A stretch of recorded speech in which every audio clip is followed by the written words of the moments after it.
Assalamu alaikum wa rahmatullahi wa barakatuh. My name is Manzoor Ismailzada. I'm your host with another episode of MPG Podcast.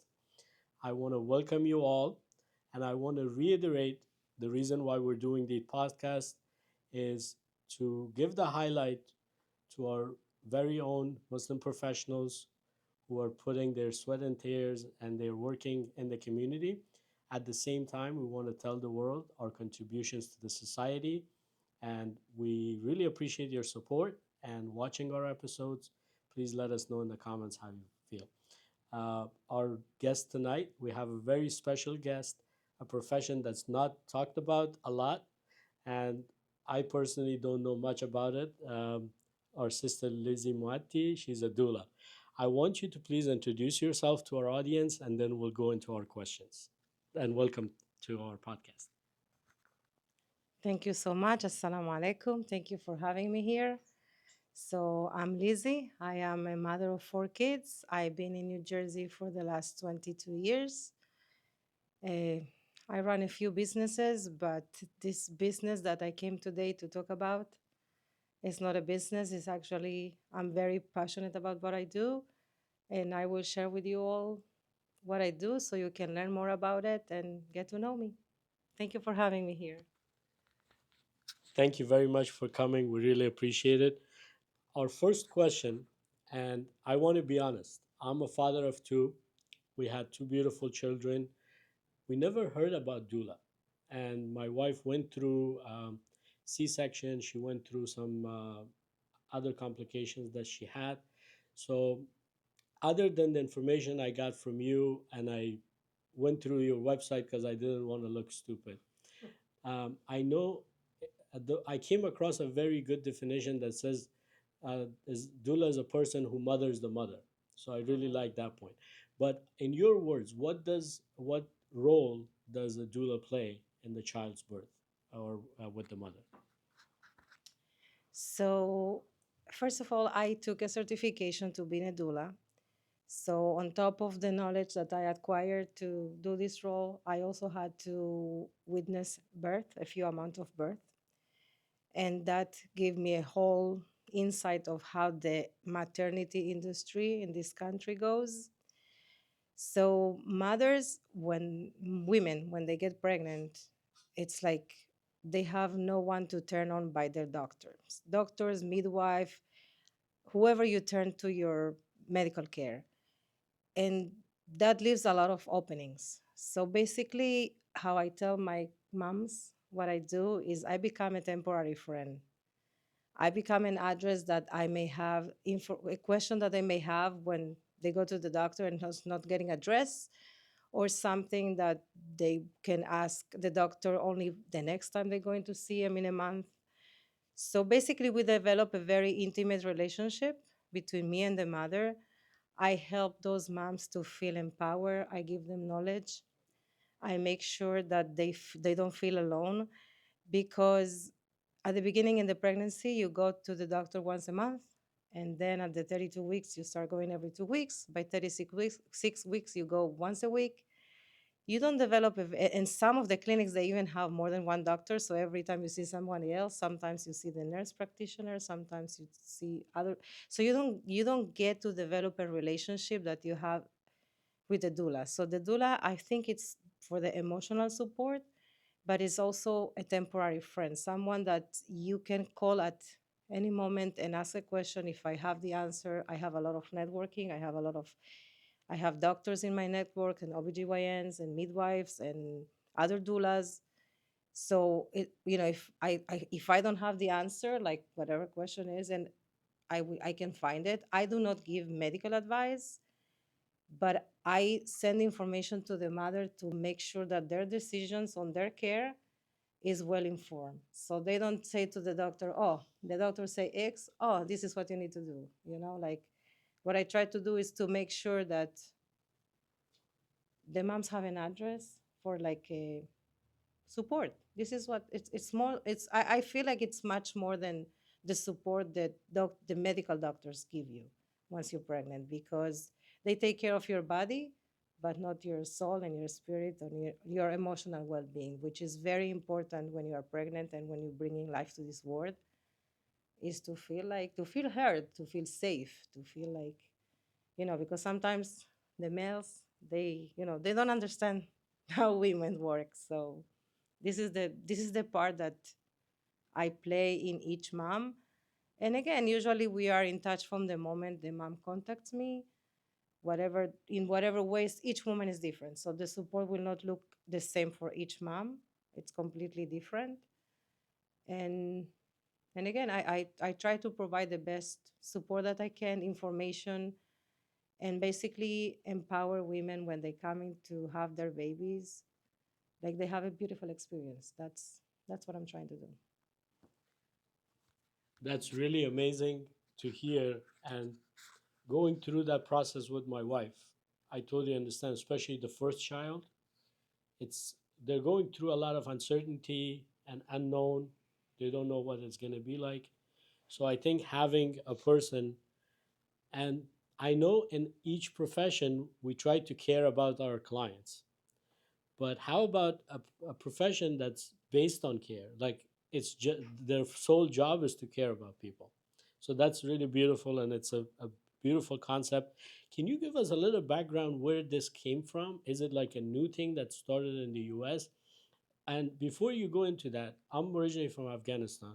We used to have, um, and I was born at home, and we used to have a lady that was almost like a second mom to us, even when we were born, and they were called Qabila.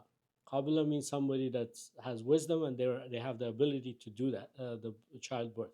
They were not doctors; they were Qabila. So I'm thinking maybe this is something that's been going through generations. What do you know about the history? So doulas, we do not deliver babies, but midwives do. So it is a combination of whatever. Back then in the days, there was no hospitals, there were no birth centers. It was just you and whoever in the community in your village will come and help. There was one person that they had that knowledge, and they will come and help their mom at home, and and whatever happens with that birth. So I think like a midwife and a doula, it's the whole team. It's more than, because what's happening nowadays, it's like more and more people are learning, um, they want to give birth at home, just because there is so many interventions, unnecessary interventions in the hospitals. And this is where a lot of the care of the pregnant women is going toward midwifery instead of doctors, because whatever the doctor's going on those days, it's based on something that someone, a male in the 1800 decided that this is how the OBGYN is supposed to behave with a mom. And birth is not a medical episode. It's not like it's not a medical occurrence. Birth is something natural. Birth is something part of life, the same as death. So it's not, you don't need a doctor, like most of people, like when they die, unless they're sick, they don't need a doctor. Whenever your time comes, your time comes. The same thing as is birth. Whenever is your time to be born, the less interventions, the better for the mom and the better for the baby. I'm not saying that there are medical reasons that women have certain type of things and they need to be taken care of, but I feel like the whole thing is moving more into that natural route, the same as you when you were born, because of the need of seeing this as a natural thing that a woman go through. This is the evolution of humanity. You cannot keep going as the human race if you don't give birth. So more and more women are getting traumatized from giving birth at hospitals, and it's unfortunate because they're not being heard, they're not being listened to. It's like if Allah subhanahu wa ta'ala, if God gives you the ability to be pregnant, He gives you the ability to feel your body, to feel your baby, to feel like, I'm not saying you will know everything because there's a lot of unknown, like you say, but there is an instinct that is inherent in you. It's like our fitra is meant to be that if I'm pregnant, I know what's going on. And many women are making, the doctors are making the women doubt themselves. So this is the part that I feel like I come in, because I will never tell a mom to go against medical advice. But my always line go to is, we want to make sure that what the doctor wants is what you want. And for that, we need to educate ourselves. We need to investigate. If you have gestational diabetes, okay, they want the baby to be born in 39 weeks. Why? How? Who? So there's a lot of questions that need to be answered in order for this whole maternal health to be changed more, that the mom is the center of, is the focus point, like the mom is not the doctor, not the nurses at the hospital because they were told what to do, is the mom. So for me, the main character of this movie is the mom. The father or the partner or whoever is the dad of the babies is involved in the picture. So he is like the producer. All the rest are just actors, but the main character is the mom. And this is what I think that I see my role as. I see my role as making sure that the mom is the center of attention, that she's being heard, she's being listened to. She knows what she's saying, even though she never had a baby before. The least you can do is listen to her. The least you can do. I'm not saying that and again, I will repeat because this is very important. I tell all the moms, we're not going against medical advice. We're going with the medical advice that aligns with what we're thinking. And this is the part that is very important for people to know, that doulas will not, we're not trying to change what the provider says. We're just trying to make sure that it is the right decision, because nobody wants to put themselves, their health, or their baby's health in any danger. But sometimes the doctors don't know everything. Unfortunately, they don't. Not big, and with all due respect, that they went 8, 7, 10 years, it does not matter. They not the one who pregnant. So this is the part that I feel like there is a lot to do in that sense, as state level, as country level, as world level. I mean, here and there, there are changes occurring, especially in the state of New Jersey. Now, the state of New Jersey Medicaid paid for doulas, which is amazing. So, for everybody to know, I take insurance, I take any type of insurance, and also Medicaid insurance, all the MCOs that Medicaid has, which they give you, prenatal visits, birth and postpartum, so you've been taken care of, which is very important in the state. There is a lot going on especially in our state, which is nice, but there is still a lot of work to do. And one thing I really loved that I got from your points is the mother should be the center of attention, and she's kind of the hero in your story. And as Muslims, we believe paradise is under the feet of the mother, and this occasion basically makes somebody a mother. So this is a sacred part of life, and I love how you put it in perspective that this is a natural part of life and it's not like a medical condition that needs the hospital. Again, as you said, we're not going against the medical procedures, but I see or I hear more and more operations or surgeries being done that may not be necessary or may not be can be prevented. So my question to you is, what kind of care do you provide to a mother um, before labor, during labor, and after labor? And as things like pain management or those things, like my again from my wife's experience, because that was something that I noticed firsthand.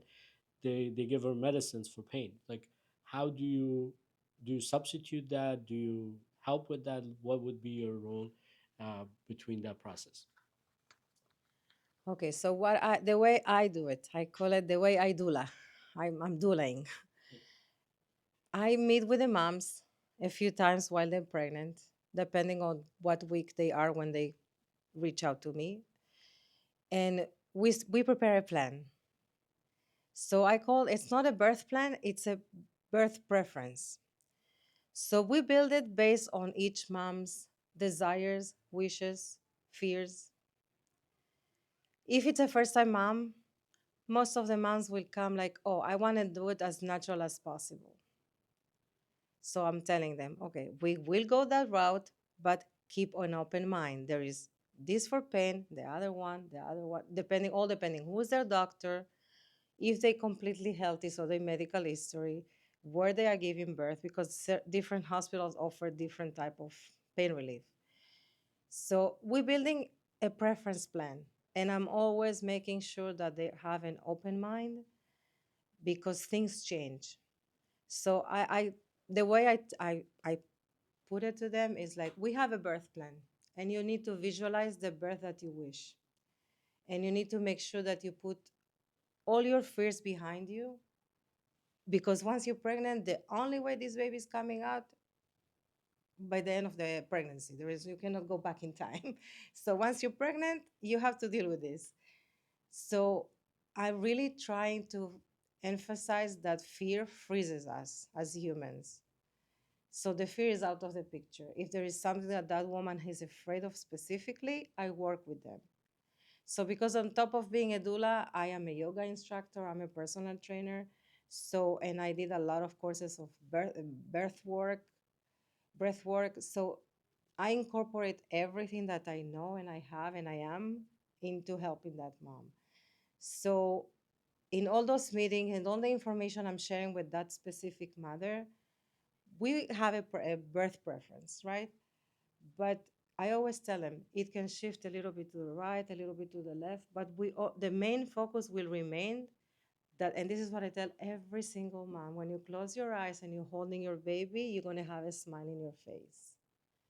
It doesn't matter what happened on that day because nobody can know. Only God knows, right? You can start beautifully and then you ended up in an emergency C-section, or something happens at 37 weeks, the baby is head up, and guess what? You cannot even try to deliver him any other way. But even though people didn't have 100% what they wanted, they still had a beautiful experience. Why? Because they knew if A doesn't happen, B happens. If B doesn't happen, C, and if so on. So you can always expect that it's going to shift, but it's not going to be like, okay, I want a completely natural to go in completely to C-section just because nothing happened, right? So the whole thing is to inform the mother what are their options, what is out there, what exists for them. And each mom is different. So there are moms like, I'm telling you, oh, you want to, they telling me like, I want to go completely natural. And then I'm telling him, but you did not experience contractions. So you don't know yet. So let's keep an open mind. Sometimes, and also depends. If you've been 3 days in labor, guess what? When you get to the hospital, you're going to be so tired that you have to sleep. Just for everybody to know, whoever doesn't know, and male don't know, but pushing a baby, it's a lot of energy, a lot of energy. So for that, you need to, if you have a very long birth, a very long process of labor, how are you going to end up pushing a baby? So sometimes I even tell them, maybe take the epidural so you can rest a little because it exists, you know?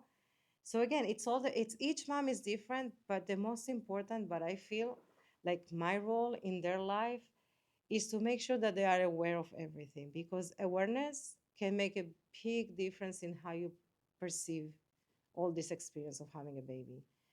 I I honestly personally believe that the way you experience birthing your baby, this is how you create the relationship with that child.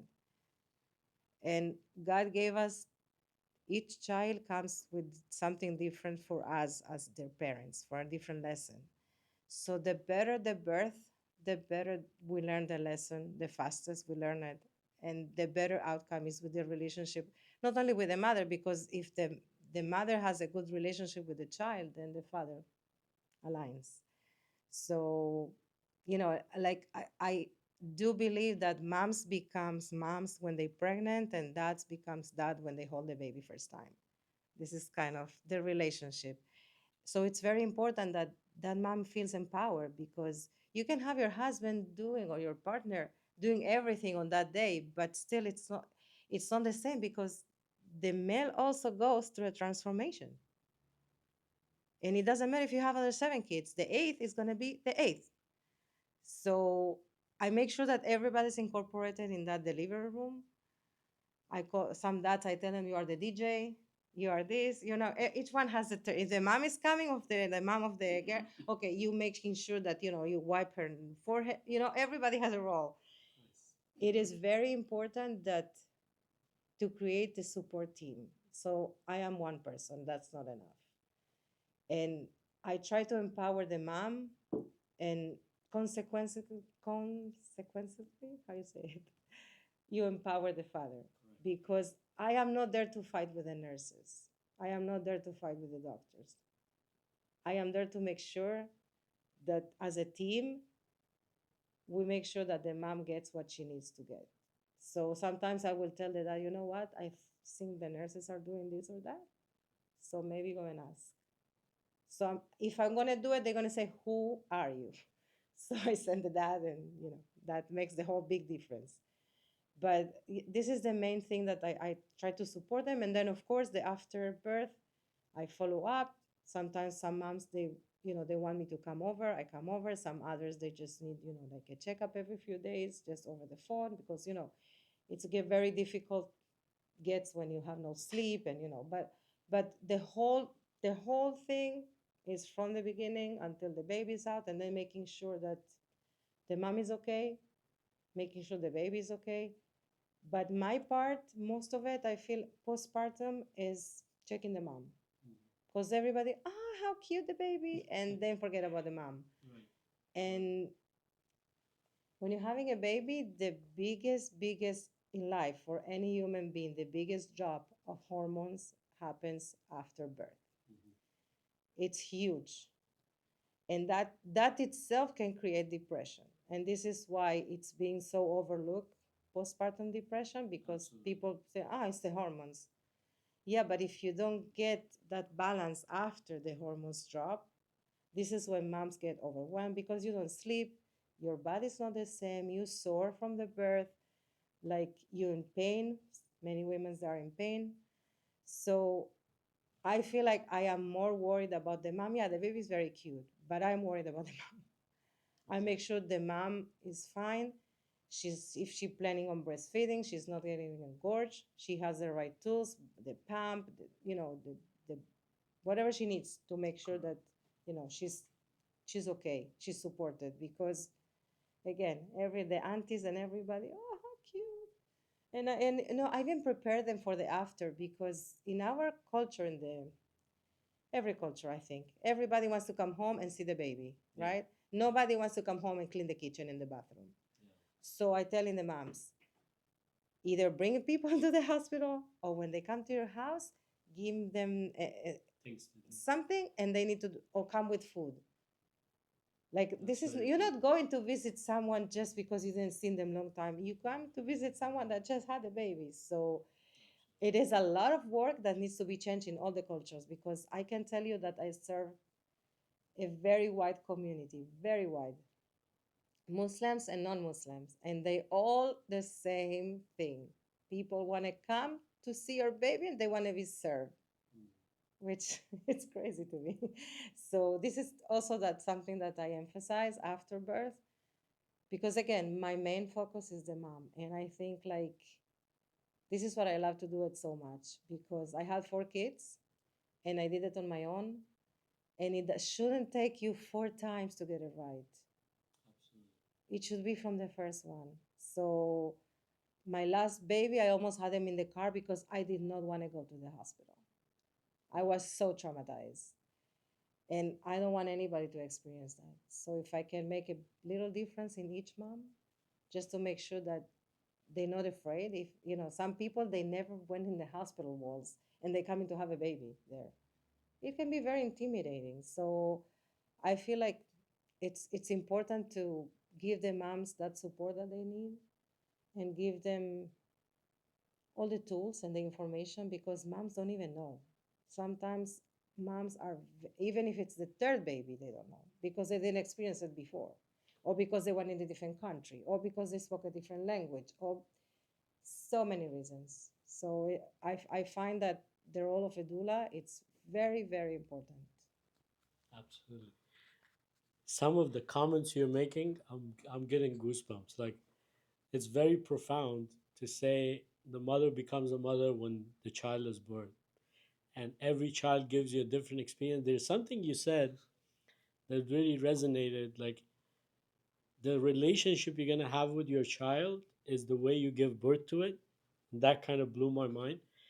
Is like how much importance you put on it and how easy or difficult or whatever that's going to affect your relationship with the baby. So that's really profound. And the fathers are becoming dads when they hold the baby. I can testify that firsthand. And I want to make a dua here for all husband and wives to experience that. It's a beautiful experience. But back to your point, that even moms focuses on the baby. I've seen it with my wife that she wasn't paying attention to herself. Like, yes, everybody's kind of, and I don't want to take credit for it because we all make that mistake of paying too much attention to the baby, but at the same time, even the moms are paying attention to the baby, not to themselves. So if you have somebody on your side like Sister Lizzie that's reminding you that you have to take care of yourself, you have to take care of your health, so you will be healthy, so you can take care of the baby.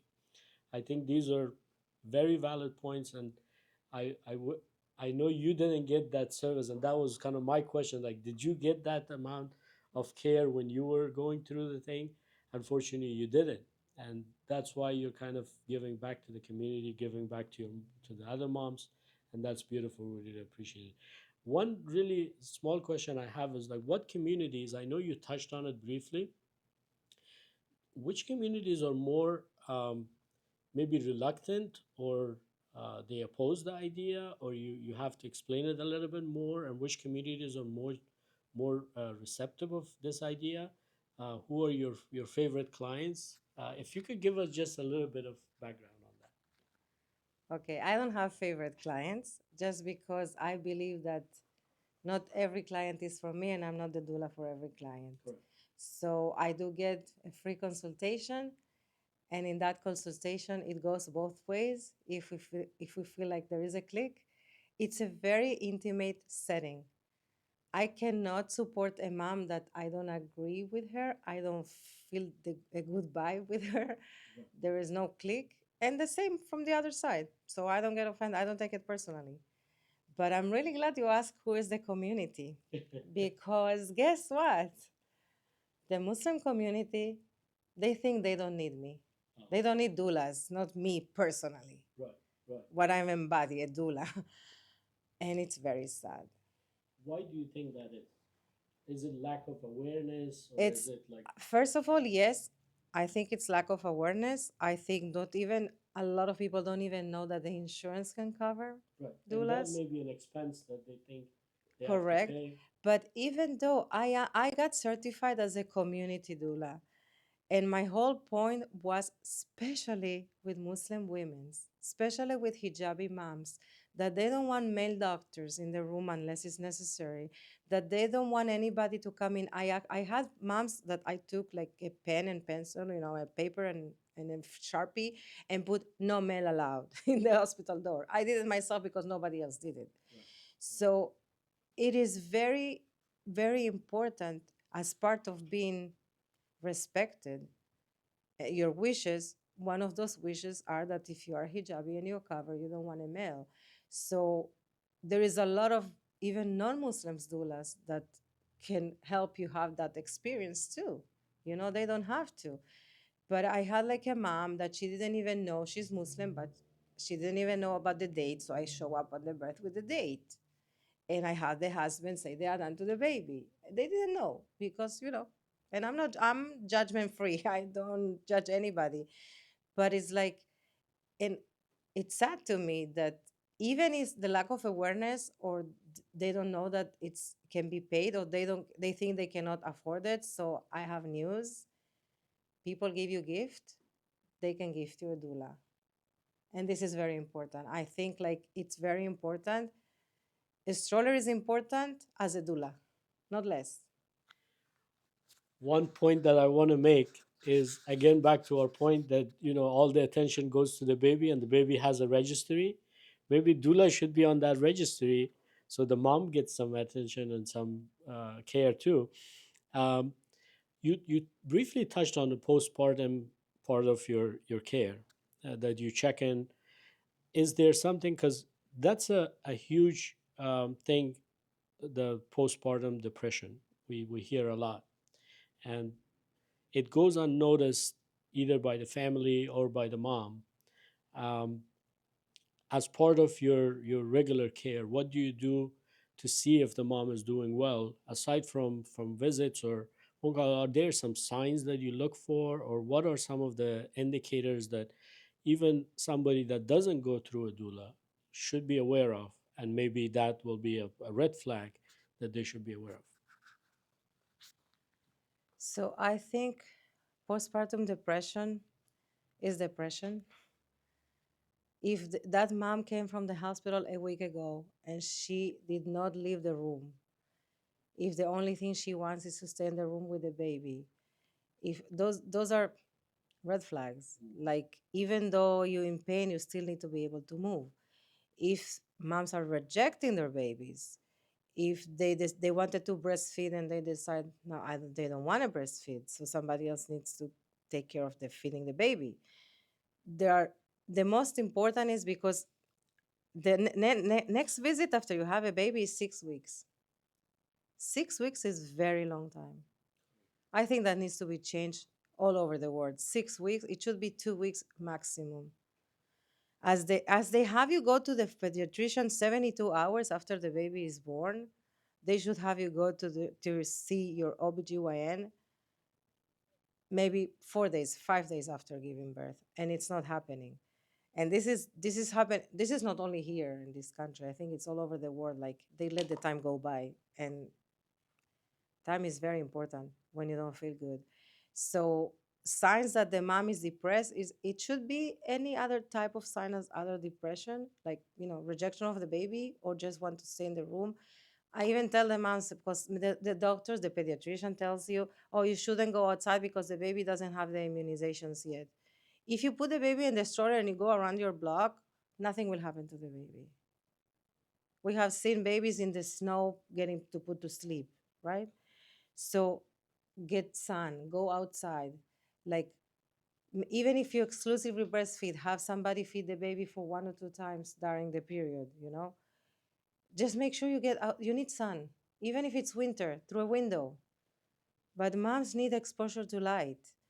And again, and it's about, and I developed that relationship that I tell the husbands, if something is wrong, you call me.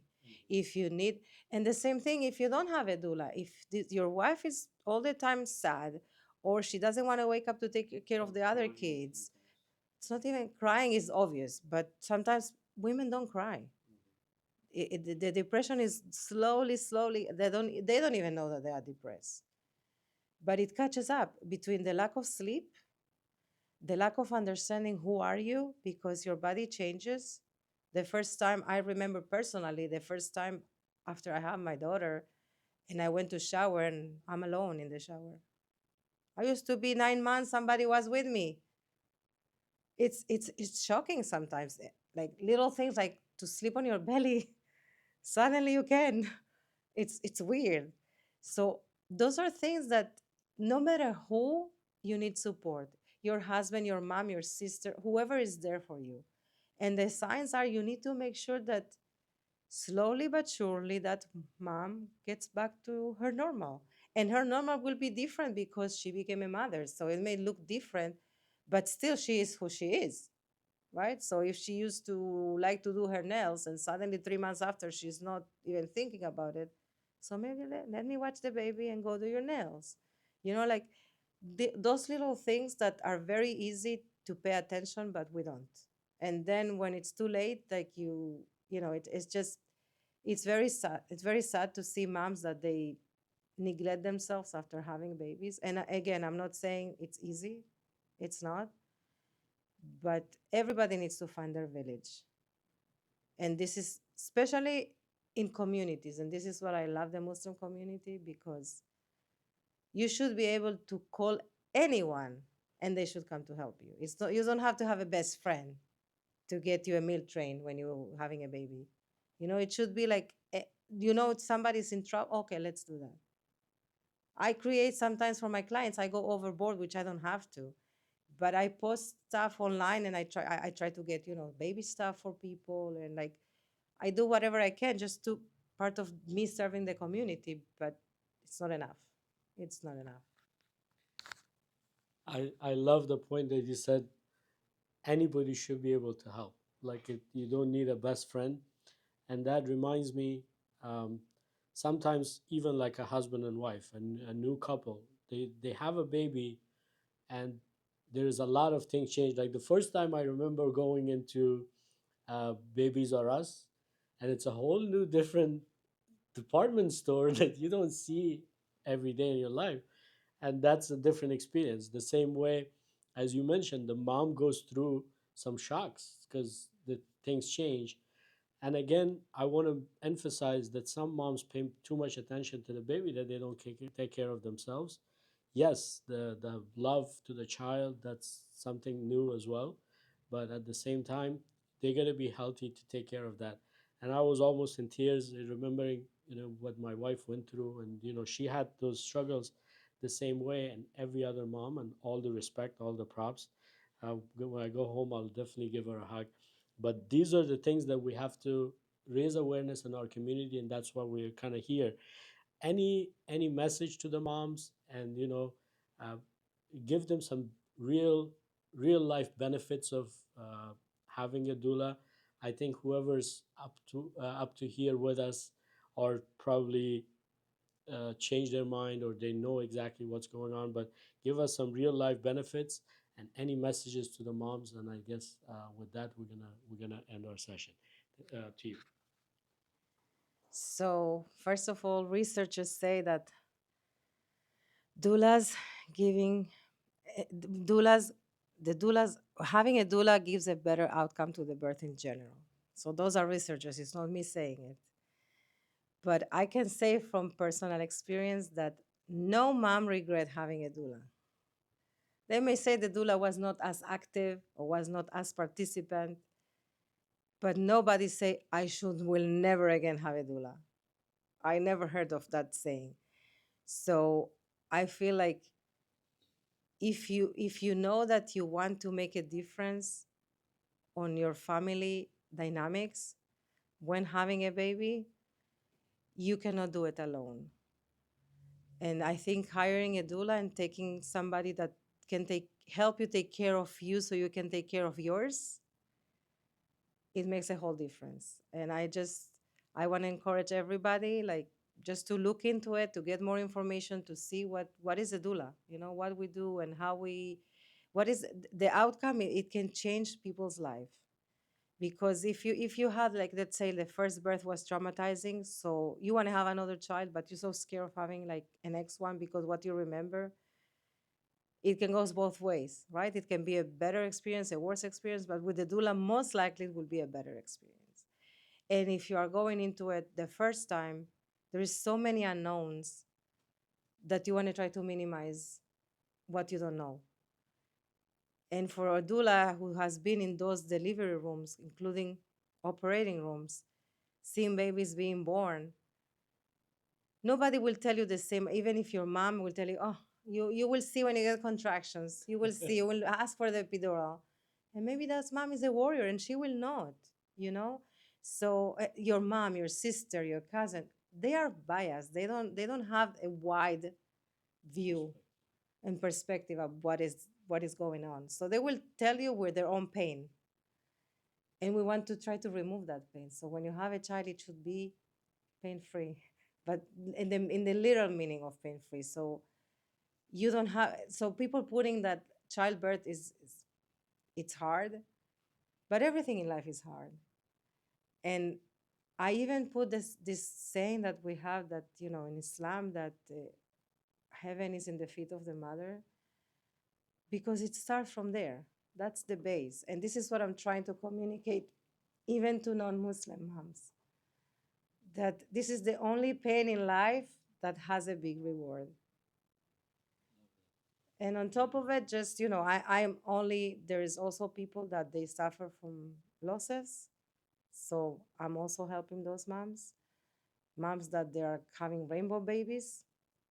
So whoever needs support and a temporary friend, this is what you find in a doula. Amazing, amazing. Thank you very much, sister. Whoever is with us to this point, I don't know if it's a personal reason you're watching this or you just want to add to your knowledge. It was enlightening for me. Hopefully, we have a third child, and we have somebody help us. Hopefully, it's you. But that's the thing that we do these programs to raise awareness in our community, not only in our Muslim community, but all over the world. So we're gonna share your information if you're okay with that. If Of somebody course. has questions, we'll share Sister Lizzie's information. Reach out to her as a consultation. Keep an open mind. I think it's a great service. I wish we had it when we needed it, and I hope we did something to reach out to our community, and they have it when they need it. Thank you very much. Assalamu alaikum wa rahmatullah. Thank you, sister.